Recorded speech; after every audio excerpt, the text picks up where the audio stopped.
me. I'm Laura Smoller. It's my honor and privilege to be the chair of the department. Colleagues, parents, family, friends, members of the class of 2019, I offer my greetings. Before we begin our ceremony proper, I want to thank our dedicated office staff and student assistants who've worked so hard on the details of this celebration, as well as throughout the year to assure that all goes smoothly for students and faculty in history. And I've already seen some of you hugging Jackie, which is truly deserved. But they're truly an extraordinary bunch, and I'd like to ask them to stand. Jackie Rizzo, who's here running the show.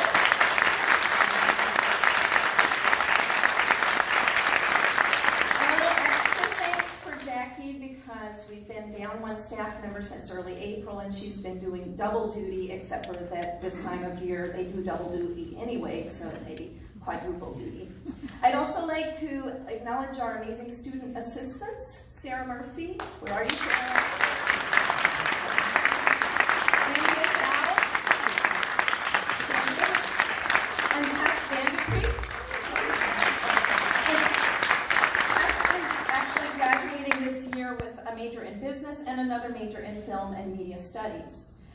So again, thank you to all of you all. And I'd also be remiss if I didn't ask Sarah to stand up once again or wave your hands once again for special recognition, because she's the recipient of the Joseph O'Connor Graduate Student Endowment Prize.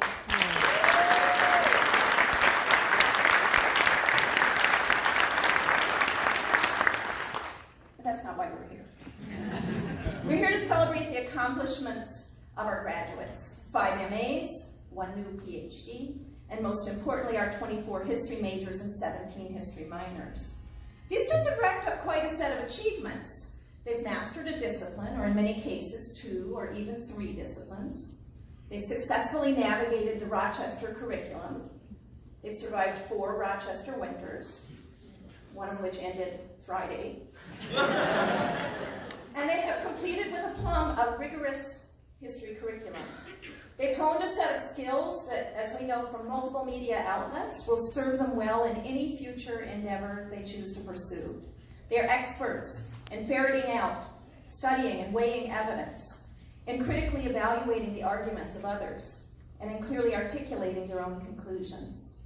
They have collectively, by my conservative estimate, read 513,000 pages of historical sources and scholarship, and generated over 6,000 pages of writing in the course of their history classwork, enough for each of them to fill an entire book. Every graduating senior in this room has researched and written at least one article-length paper in one of our senior level seminars, and many of them have taken more than one of these difficult classes. Ask them to tell you about their projects. They can do so with passion and authority. In short, they're an impressive bunch. I really did eat before this. I don't know why I have the brunch on my mind. They are an impressive bunch, and we as members of the faculty are honored to have had the opportunity to work with them over the last 4 years. These last 4 years, both in the university and in the big wide world beyond the banks of the Genesee, have been, as the hackneyed expression goes, interesting times. And here, may I be permitted one last footnote in your history curriculum. This phrase is said to come from an old Chinese curse, may you live in interesting times. It appeared first in English, according to Fred Shapiro, in the Yale Book of Quotations, in a 1939 article in the Proceedings of the American Society of International Law. I did try to track down that citation, but Mr. Shapiro did not give me a page number. But anyway, in that article, the story of the Chinese curse was attributed to one Austin Chamberlain, British scholar and statesman, writing in 1936. According to the Yale Book of Quotations, however, no such saying actually exists in Chinese. Still, the phrase has become proverbial in English as an amusing euphemism. May you live in interesting times. But back to our own interesting times. Members of the class of 2019 have experienced together the bitter political discord surrounding the 2016 election and the tense months after Rochester's own Me Too scandal came to light. And as they reminded us this morning, also they survived the norovirus. But what these students have shown inside and outside of our classrooms is a willingness to listen to those who hold views other than their own, to engage in respectful, productive debate, to back their own opinions with facts, and in the words of the King James Bible, to prove all things, rather than to accept uncritically as true whatever they read in social media or online. Listening to our students talk in class, eavesdropping on their conversations outside of class, I have hope for our future. Our history students have learned by enacting it the true meaning of the phrase civil society. Let's give them a round of applause.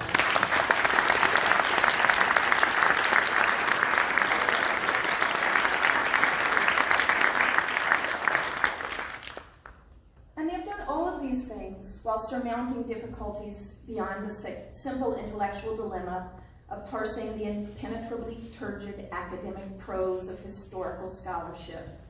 Health issues, family troubles, worries over finances, loss, betrayal, disappointment, crises of confidence, computer crashes, or even the nearly overwhelming pressures of the final exam crunch period. The graduates in this room have navigated troubled waters with determination and grace, and in ways often unknown to those of us sitting on the stage here. So for all of those hidden victories and triumphs that has brought each one of you to this day, we also applaud you. Congratulations, graduates.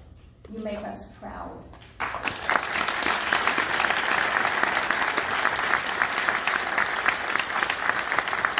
In so many ways, you give us hope for a brighter and more humane future. And I will turn the program over to my colleague, Tom Devaney, the Director of Graduate Studies in the department.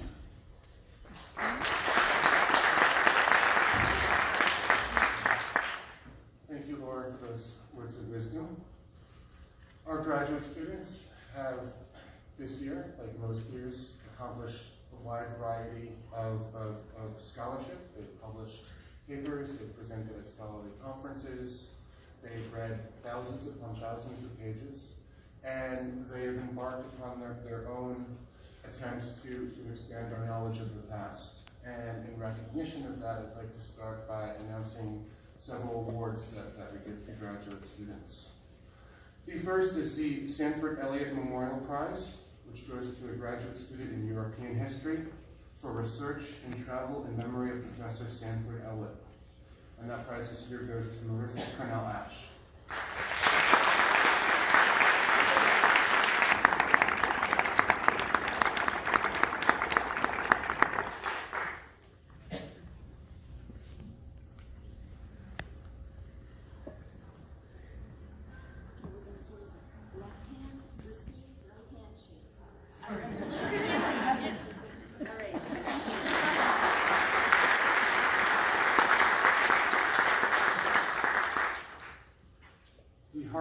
Prize is a prize in memory of William F. Harkins, Jr., goes to a graduate student who has written the best seminar paper this year.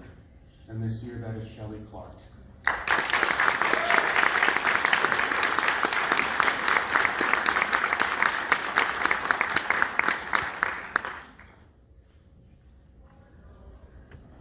The Donald Marks Dexter Perkins Prize is to perpetuate the name of Dexter Perkins and to encourage and assist a worthy graduate student in his or her cultural and intellectual development. And this year, this prize will be split between Shelley Clark and Sheila Foster.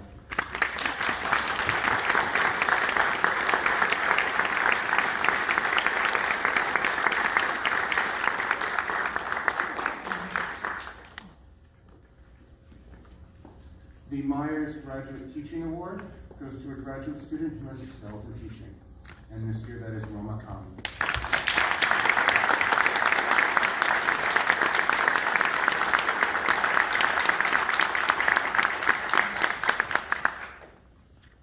The David Bruce Parker Memorial Prize goes to the graduate student who best represents the dedication and courage which characterize David's participation in the graduate program. And that is Daniel Gorman, Jr.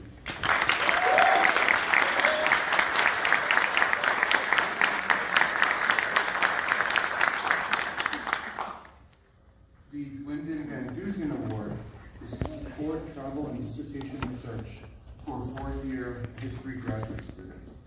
That goes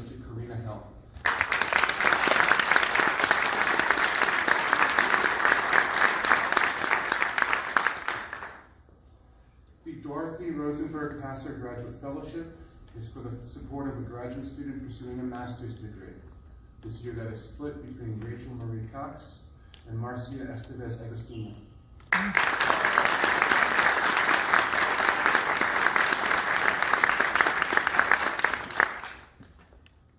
The William Havelock Coates Book Award goes to the graduate student having, among other qualifications, a conspicuous gift for historical imagination and the capacity for sustained and accurate research in British history, European intellectual history, or the philosophy of history.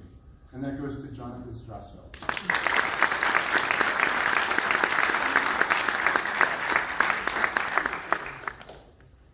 And finally, the Aida DePace Donald Fellowship is to support a graduate fellowship in American history, and that is for Carrie Knight.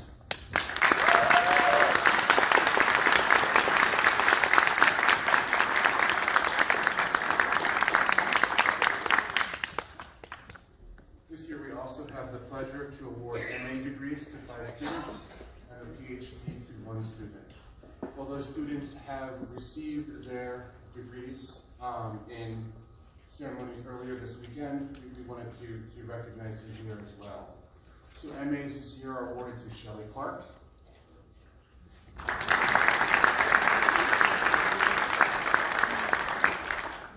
to Rachel Marie Cox,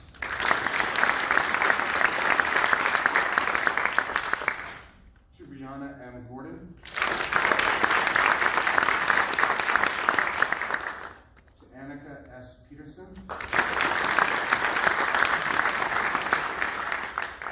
and to Alice Elizabeth Wine.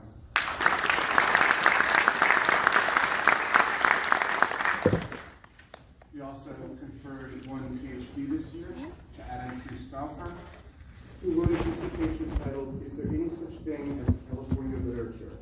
Literary culture and regional identity in 19th century California."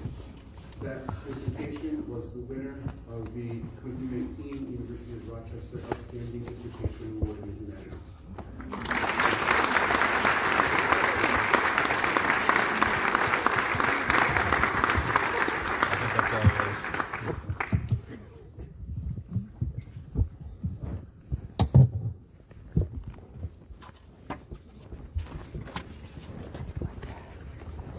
Good morning, thank you all for being here. My name is Professor Pablo Sierra. I'm Director of Undergraduate Studies. So we're going to move into the very, very dynamic, useful, energetic part of the ceremony. And in choosing this year's student speaker, we came to the rather unanimous decision that Samuel Schacht would have to be here.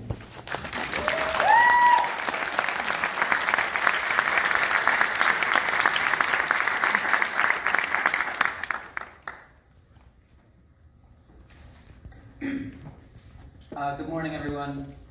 Quickly, I wanted to thank Professors Smaller and Sierra for asking me to speak today. And I want to thank Jackie Rizzo and the entire department for putting on this wonderful ceremony. And I also want a round of applause for my fellow undergraduates.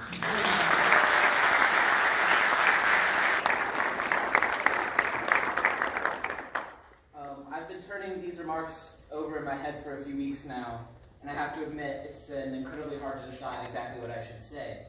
It's been hard to sum up 4 years in less than 10 minutes. And it's not unlike many of the papers that I've had to write. I've left a few papers until the day before because I couldn't decide exactly what to write about. But the robes I'm wearing and the diploma I'm about to receive means that they were at least good enough. So I hope it's okay if you'll indulge me for one last time, because I did also leave this speech mostly until the day before. Added to the time pressure, there's also the pressure of impressing your peers and professors. At our senior dinner, Professor Bakhmetjeva said, "Those speeches are always boring, they're never interesting." I don't know if I'll be able to keep it interesting, but I will try to keep it short. I came to the UMR as an undecided undergraduate. One of my first memories is of the academic open house held on the second day of our freshman orientation. The field house was filled with professors and students from every department, all trying to capture students like me, who didn't quite know what they wanted to study. The first table I walked up to was the history department table, and a kind and jovial Professor Sierra asked my name. And then he said, I teach this class called Latin American History through Soccer. And right then, I knew I wanted to be a history major. It sounded so fun. I went to a couple of other tables and met with some very nice professors and students, but to be honest, nothing sounded as cool as History of Latin America through Soccer. I was dead set on taking that class. 4 years later, I still have not taken that class. I would have brought the next time it was offered. But in the intervening semesters, I took so many fantastic classes with some truly amazing professors. The history department requires that you take 10 classes to complete the major. I took like 14 without even realizing it. And if you think about it, that means I'm almost halfway to a double major in history. And there's still dozens of classes that I wish I had taken. It was like Christmas morning whenever the course catalog came out. But regardless of which classes I did and did not take, my history degree and your history degrees all have a really special value. And I want to finish by talking about exactly what that value is. It is a value that I don't think is appreciated enough at the University of Rochester, and is certainly not appreciated enough in the wider world. At the U of R, we are, without a doubt, a very STEM-focused institution, and that's fine. We've produced some world-class research in a ton of fields, we have one of the nation's best hospitals, and we have a giant laser. And there are problems that that research and that hospital and that laser can solve. But history has value too. History provides more than a simple list of do's and don'ts for the future, although there are many examples of people who have failed to consider some obvious don'ts from the past. History, too, is not just a catalog of events. History has value because to study the past is to study ourselves. It is to study who we are and how and why we got that way. It is to appreciate the richness and complexity of our existence and to think about it critically. It is to acknowledge that our past is deeply, deeply flawed. It is to understand the full humanity of people who lived before we did. History, after all, is rooted in the present, and I think that it exists to make sense of that present. In order to make effective change in the world, to promote equity, to reduce suffering, to preserve our planet, we have to make sense of ourselves and the world around us. It is easy to take the social and material world that we live in for granted, to see it as something that has always existed. But our material and social worlds have been shaped by people like us and unlike us for millennia, and we are taking part in the same process as we speak. I think all of that is worth investigating. And beyond that, I hope everyone in this room shares this sentiment. Studying history is fun. It has merit beyond sober problem solving. It is genuinely interesting and enlightening and entertaining. And there's like 5,000 years of recorded history that spans the entire globe. Everything has a history, and I promise you that there's something in there for everybody. It is fun to get lost in the lives of others. It is fun to watch events unfold through someone else's eyes. And most of all, it is fun to make sense of our own world, to see how bits of someone else's experience shape our own. Over the past 4 years, I've had so much fun. And that's important. Even if it's not your life's work, we all ought to pursue something that we enjoy, something that fills us and delights us. History fills and delights me. And if you're wearing a robe today, I know that history fills and delights you too. Thank you.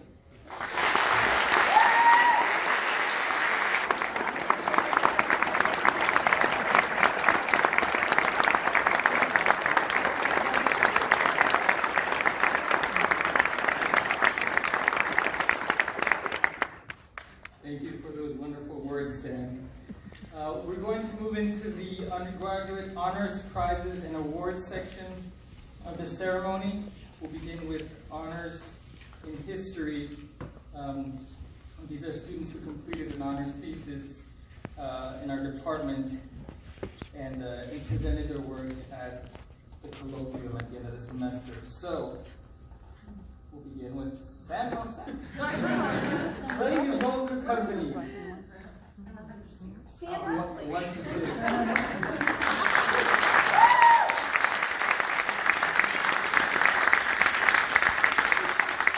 Sam's thesis was titled Playing in Vulgar Company, Class in the Birth of International Football in Victorian England, 1872 to 1902.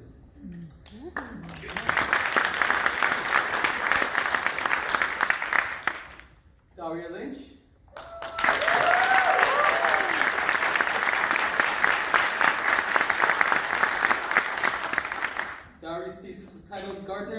observance, the cultural politics of the Schrebergarten, 1864 to 1939.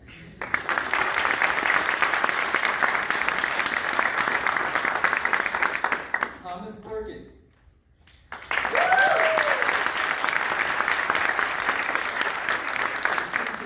Taxpayers and school children, how California's Proposition 187 debate explored the intersection of immigration policy, education policy, and political rhetoric.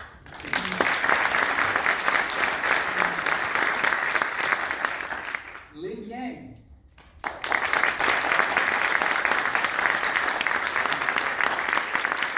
Toward a social broadening pyramid of privacy.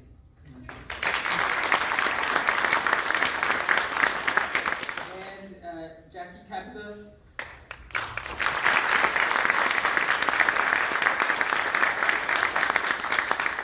Some Enchanted Evening, an intimate examination of the Victorian dinner party.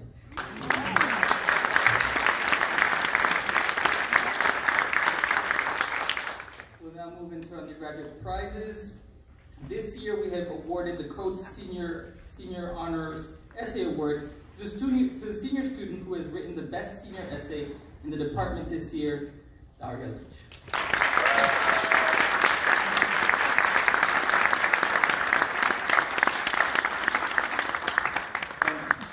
Daria, you may want to stay there, because the N.B. Ellison Prize, which is awarded to the member of the senior class concentrating in history who has done the best work in the department, well, you are also the recipient.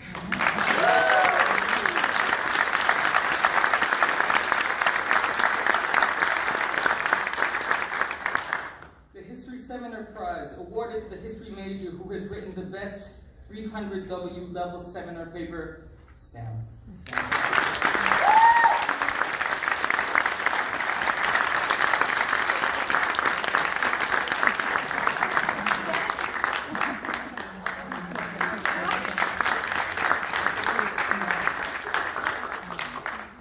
The Eugene H. Webb Prize to the undergraduate student who has done the best work in the course dealing with the Black experience in America, Charlene Rojo Reyes.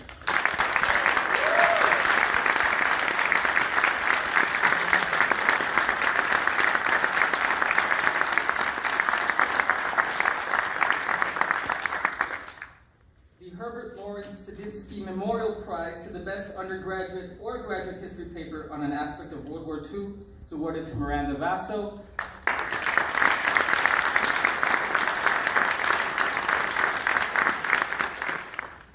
And the Hugh Mackenzie Memorial Prizes. These are awarded to the first-year woman who has shown the highest achievement and interest in a history course, and to the freshman woman who has shown the greatest improvement in a history course. We have 3 awardees: Kathleen Love, Atalanta Ritter, and Niharika Taku.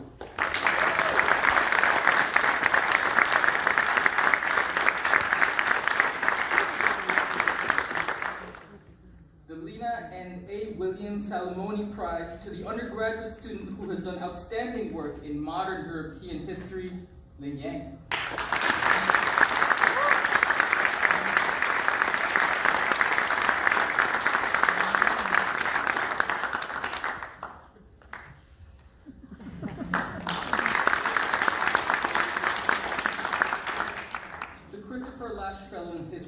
Christopher Lash Fellows is an opportunity offered to students who have provided strong work in their time as history majors.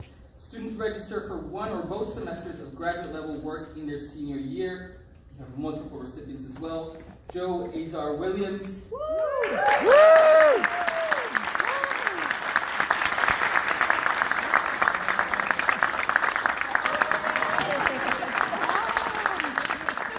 Daria Lynch.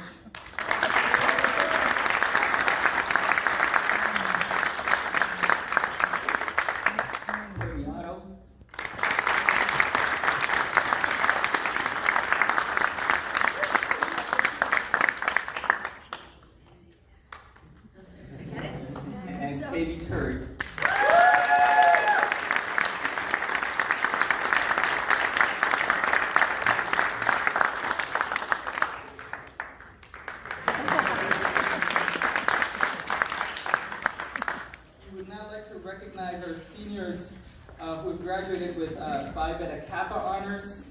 Should they rise? If they could please rise. Daria Lynch, Samuel Schacht.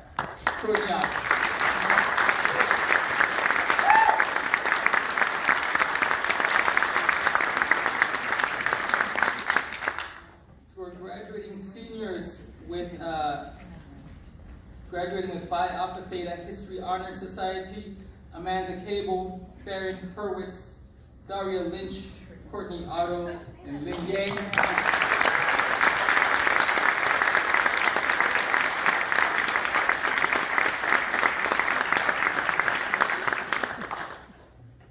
We would also like to award the Citation and Community Engaged Scholarship. This also features a capstone project, and this year it is awarded to Sophia McRae.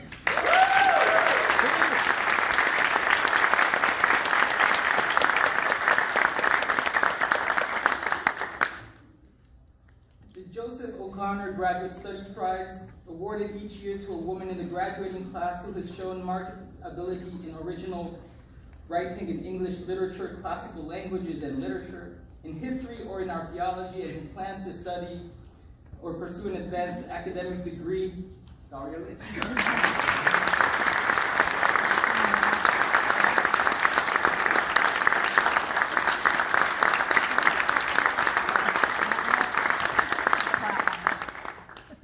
Forgot about our Take 5 scholars. Take 5 scholars are students who present a project and then are allowed to pursue a 5th-year program of academic enrichment. The names will sound familiar. Amanda Cable, Jackie Kapta, Mawish Hamayun, and Daria Lynch.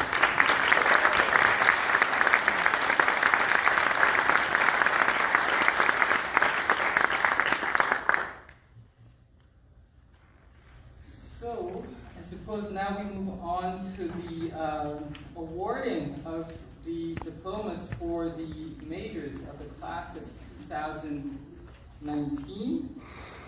It's quite a list. Many of these remarkable students submitted little facts about themselves, tidbits that would have been impossible to have known otherwise. When appropriate, I'll throw one or two at them at you so you can understand the caliber of students that we are dealing with this year. Joe Azar Williams.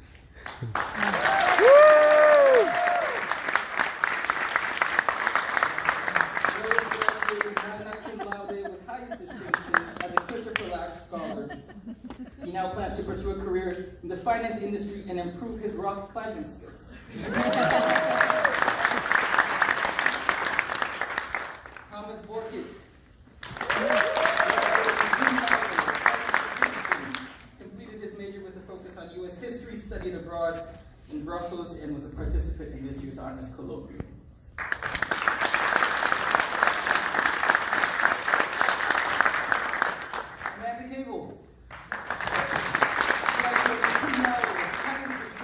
Double majored in history and international relations, also studied abroad in Freiburg, Germany, and plans to attend Columbia Law School.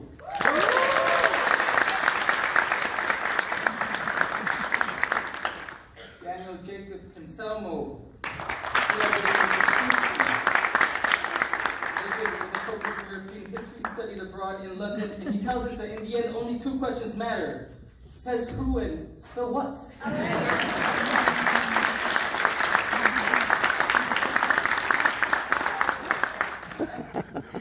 Jackie Canada.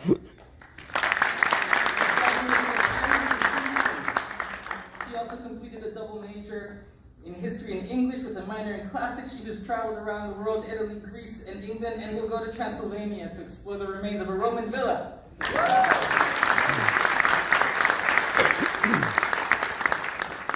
Ruth Dan.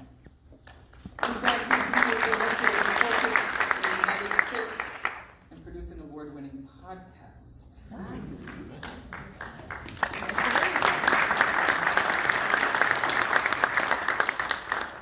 Sean Fisher.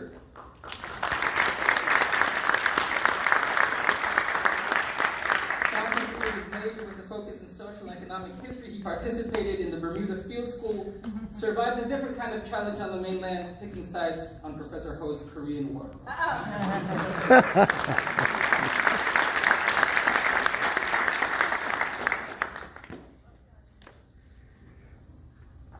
Mawish Hamayun completed a double major in history and biology.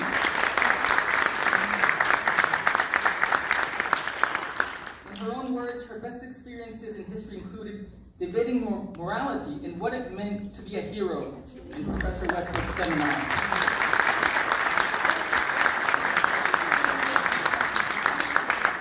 She's not leaving us quite yet. She's completing a Take 5 to focus on Islamic studies through literature. So, we won't listen.